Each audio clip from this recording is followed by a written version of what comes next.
Good morning, Teach Better family. Happy Monday. My name is Jeff. That's my friend Joshua Stamper over there. And we're going to talk about a few things today. We're excited for you to be here for your Teach Better Today morning show. We're live every Monday through Friday at 7 a.m. Eastern Time. Today, Josh and I are going to talk about Mondays. So if you happen to be Garfield, run away. You're not going to like this. Honestly, everyone's probably going to run away too, because I think we're all Garfield on Monday mornings. So let's see how we're doing that. Anyway, grab a cup of coffee, grab a tea, grab whatever you're eating in the morning. Drop in the comments. Let us know where you're at, where you're watching from. And you know what? What's in your mug this morning? And then we'll be back in about 28 seconds.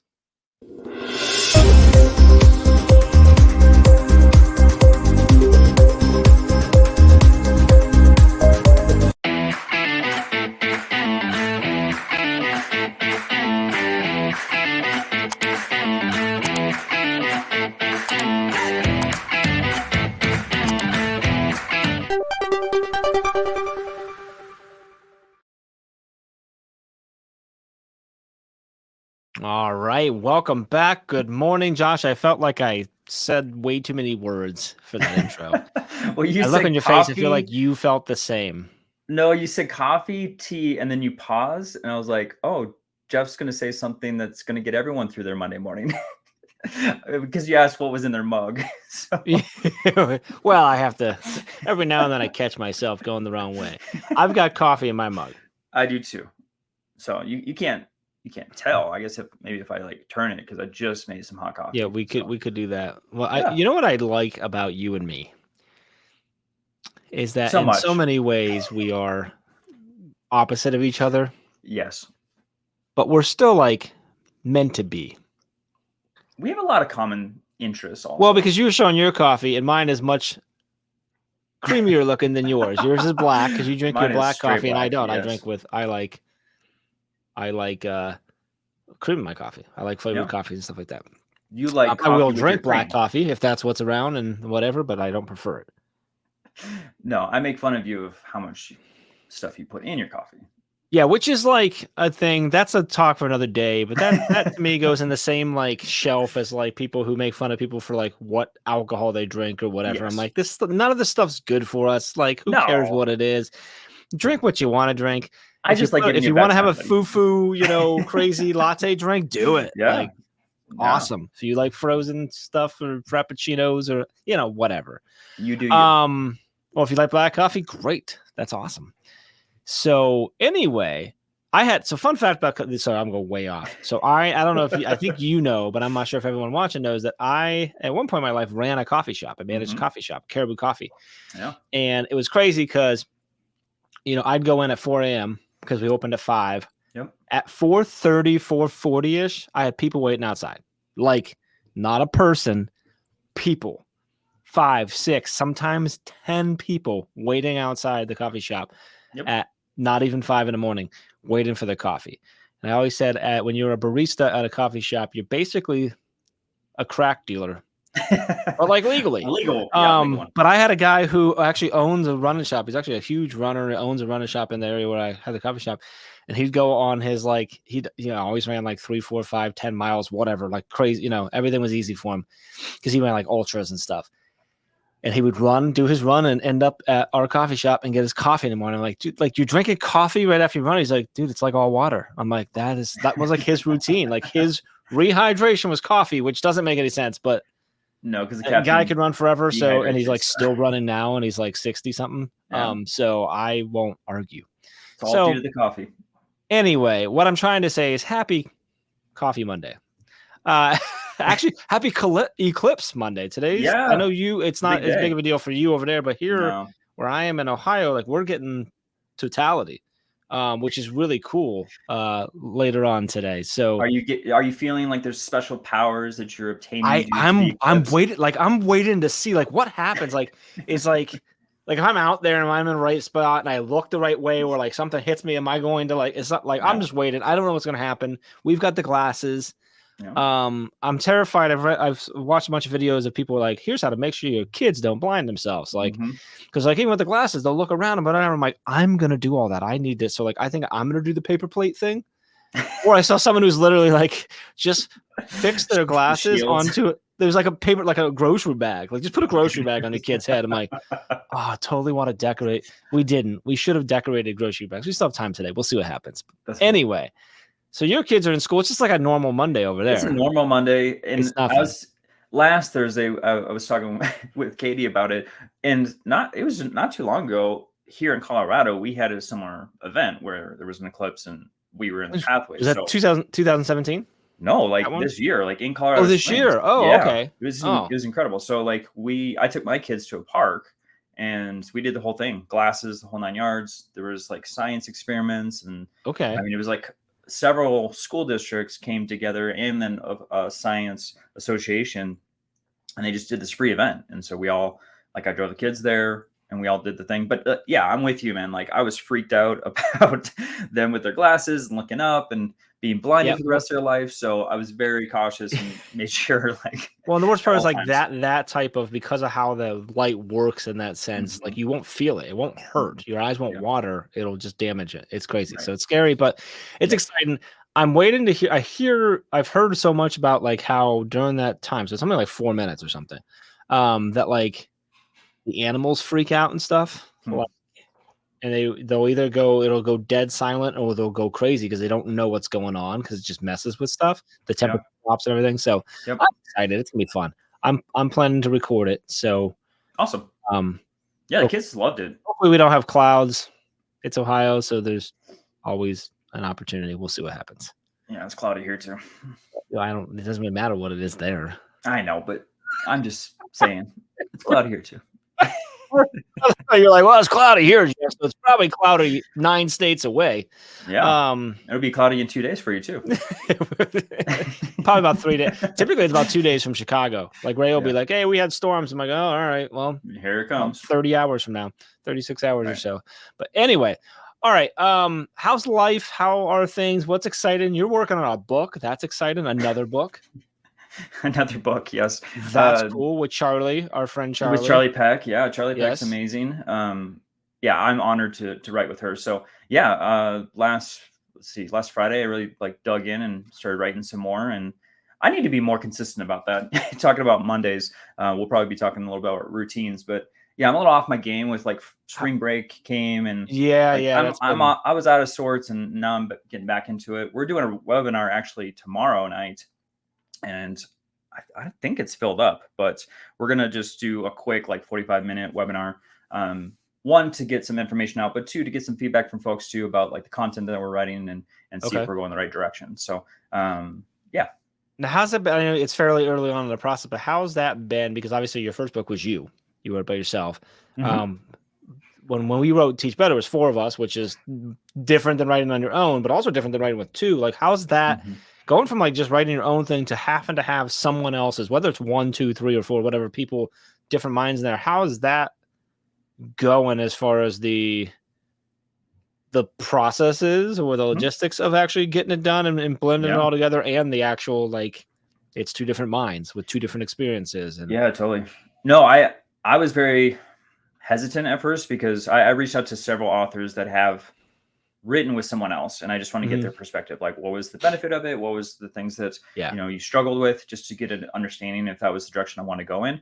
Because let's be honest, if it's by yourself, there's no schedules. You don't have to like you you just know write, yeah, and you it's just all on write. you. It's Yeah, whenever yep. it's all on you. And so the more though I and you know this, Charlie's amazing. Every time I spoke with her, it seemed like we were very aligned with our thought process, even though we had different perspectives and experiences and Hmm. education. Everything that she was saying it was something I was saying also, or vice versa. Okay. And so yeah, it's been seamless, man. It's been an amazing process. The collaboration too, to like, this is the idea and bounce it off someone. And just like the Teach Better team, I love the Teach Better team because like we're constantly in conversations about different projects and things that we're trying to construct. And Yeah. it's a very similar process with a like-minded person who's also extremely passionate. She's got a phenomenal work ethic. Every time we meet, I just get more energized about the project. So Yeah. yeah, it's been amazing. So I Awesome. couldn't be happier with not only the process, but then also, working with such a fabulous educator and author.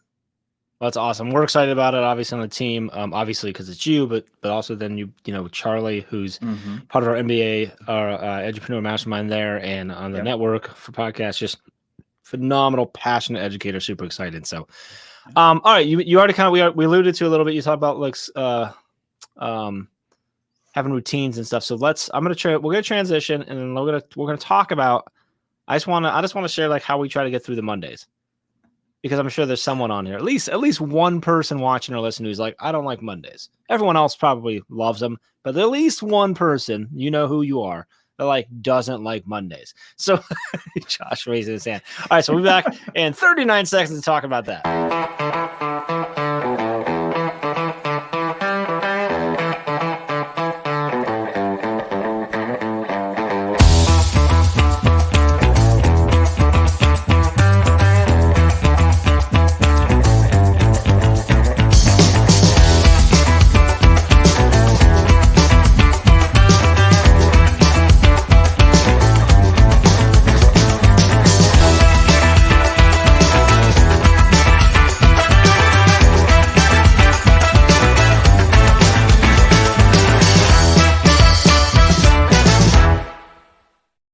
Welcome back to Teach Better Today morning show. We're live every day, Monday through Friday at 7 a.m. Eastern time. Josh, it's a weird thing. So I had this thought when we were getting ready to record. I'm like, we'll talk about like Monday, sort of, you know, that the rut you can get into, the hatred, maybe. But like it's a weird thing because like I've always struggled with this because I don't have that. I literally don't have that. Like, and I've posted about this, I've written about this and stuff. Like I literally like, and this is not like, this isn't fluff, this isn't BS, this is like legit, and you can look back, I've posted about it a million times. Like I love Mondays. Like I get excited for like getting back to doing what I get to do. And I feel like I'm really weird because of that, because I don't feel like that's common. And I try to like realize that that's not everyone's reality and think through how I would get through it. But like I just really like what I do. Like and we've talked about it before, I think you and I, on at least either on this show or on something else, where like that I've struggled and I've been working for the last 3, 4, maybe 5 years now of like really focusing on like enjoying my weekends and being like normal on weekends and doing stuff. But like, and I do that. I think I'm doing a good job of it. I'm you know, back, I play a lot of golf now and stuff like that. But like, you know, I'm still like, I get to bed earlier on a Sunday than any other day because I'm like, all right, it's time to get back into a routine. It's time to get back into the work. It's, you know, it's time to do the thing that I've been preventing myself from trying to work on all weekend. So like I don't know if I don't think this is probably helping anyone, but like for me, it's like realizing that like, if you can really appreciate what you get to do every day, like that's the process that I take. I'm like, I get to wake up tomorrow and do the thing that I get to do. Now, obviously much harder to do if you don't enjoy what you're doing. Or people or things at your place of work don't allow you to enjoy it. So, or just the pure stress. Or the pure stress, right? Yeah. And I'd be like, I mean, obviously, like I have stress and stuff, but it's different than someone else's stress. And, you know, I'm fortunate where I'm at in my role in the company that like, I don't have anyone breathing down my neck, but like I've hated Mondays in the past. Yeah. But honestly, if I'm being like, for most of my work in life, I worked weekends. So like Mondays weren't Mondays for me. Right. So it's always been an interesting thing of like, so like, with all that said, this is my way of pushing this onto you, because when that monologue was. I said what I want to talk about. Josh, like, okay, I'll just throw it at you, and I'm like, yeah, no, you won't, buddy. I'm curious specifically for you, and here's why what I really wanted you to talk about is like, you made a pretty big change about a year ago, give or take, year and a half, where you left your role in the district. So what has changed, if anything? I assume things of how you approach like the start of a new week and getting over the stress or the anxiety or whatever, from how you used to how you do now. If anything changed, the same process, like can you talk through that a little bit? Yeah, everything's changed, man. Yeah, everything's changed. I mean, only so many people get to wake up on Monday and work with Jeff Gargas. So like, I know. I mean, like I have joy in my heart this morning, so I didn't used to have that, but now I do. That's what No, I do. I want to go back to when I worked in the building because I think it's like apples and oranges. Like it's completely different as far as my routines and my practices. And yeah, I woke up this morning honestly with just excitement and ready to get on with you. So that's far different than my role before.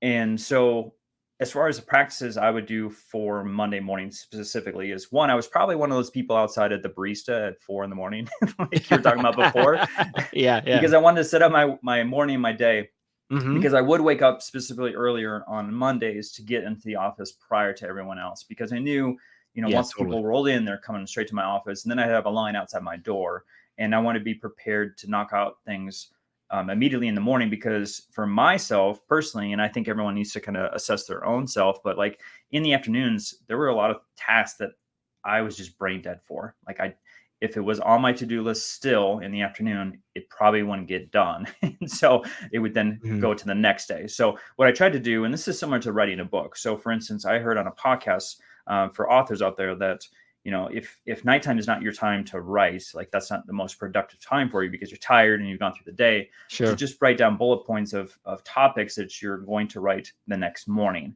And then you go to sleep and you have that osmosis or what of your brain still working through that content. So when you wake up, you already know the direction you're going, your brain has some time to process it, and then you're going to be more productive in the morning. And I took a very similar concept to my Fridays to my Mondays, where I would set the table, if you will, on my desk of things that I would get done Monday morning. So when I rolled into the office, Yep. it was already there. It was already planned out for me, right? So it was just essentially, it's Friday. I'm excited to go home. I'm excited to see my family. I've worked a long week. I'm tired.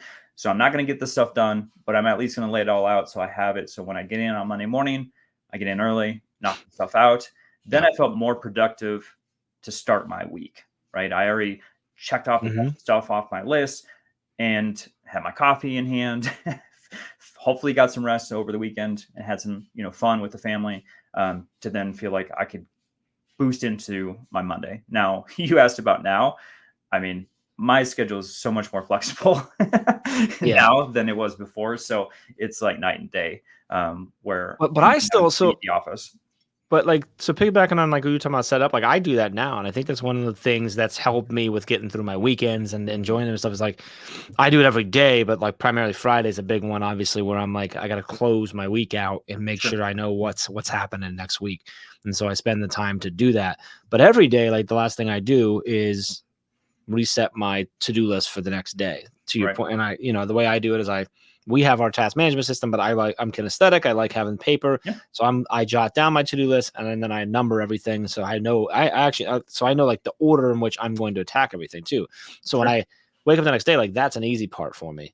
And I'm doing that on Friday. It's a big one too, because then you're like, I already know what my Monday's supposed at least going to attempt to look like. Obviously, Yeah. there's always potential interruptions. Yep. For me, I think the biggest stress that I have on a Monday, honestly, is making sure the kids are they get back in the routine Mhm. after the weekend. And as you know, our daughter, deals with a lot of anxiety and stuff. So like a Monday is always a potential. But yeah, I think a big key, and obviously Josh and I are clearly not experts on this in any way, shape, or form. But I think the prep and like on Fridays or what I mean, I would do it every day, but really on a Fridays, like closing your week out so you can just shut it and go actually Yes. get recharged, hopefully through the Yes. weekend. But also taking a look at next week and doing whatever you can. Obviously, let's be real. As educators, especially classroom teachers, like you can prep all you want for Monday, but like you never know what Monday's actually going to be like. But because we know this, that we can't know what potentially is going to happen as soon as we walk into that school, because there's so many things out of the control. Hmm. Doing as much prep as possible to control whatever you possibly can, so that's just if that's just one or two pieces of stress that is not on there because you have an idea of what's going on, what you have to take care of. I think that's a big piece of it. And then I think, when I think about like, I consider it easy for myself. I think it's easy because I love what I do. Like I said, like I don't have someone breathing on my neck. That's a big piece of it, obviously. But like finding whatever joy you can, celebrating the wins that you have, celebrating the things that you can get excited about, and taking the time to reflect on that. I think is a big piece, because you may Yeah. not love your job and you may not be able to do anything about that right now. right? You're in the middle of the year, whatever. There's something that's out of your control that's causing you stress, and there's literally nothing you can do about it. That's the reality for some things. If you can find, easier said than done, but take the time to reflect and try and find whatever little joy you can go. And you know what? These things over here, this sucks. Yep. This is going to hurt my Monday. But you know what? These 3 things that I was able to find, I'm going to focus on those things, those positive things. And again, that's a little fluffy. So like big asterisk of like easier said than done always. But that's, I think, all you can do. The other option is just to hate everything and be miserable on Monday. And I just don't think that's a good way to go. And I don't think anyone in our community wants to do that. So I don't know that we've helped anyone at all on this show today, Josh. But I'd love to see in the comments. You guys can keep having a conversation around what you're doing to try to get through your Mondays and get over it and stuff. But we're always up for sharing. And I think our community is one of the best pieces is you have people to lean on. So do it. Sure. Lean on them. All right. I'm going to go attempt to not get blinded. Good luck with your paper bag. I mean, I got a while until that happens, but excited about that. Excited about the week. Have an amazing week. We appreciate you so much. We will see you again tomorrow morning. And let us know if you need anything. Appreciate y'all. We'll see you. Hey, Teach Better community. Thank you so much for joining the Teach Better Today morning show every single weekday at 7 a.m. Eastern. We have so many resources for you outside of this live stream at teachbetter.com, including blogs, podcasts, and professional development that will bring our team to your school. Wherever you are listening from this morning, please make sure you are sharing and celebrating the incredible educators in this world. And hey, if you are listening over on a podcast to Teach Better Talk, we would love a 5-star review. The comments are always so entertaining. We'll see you tomorrow.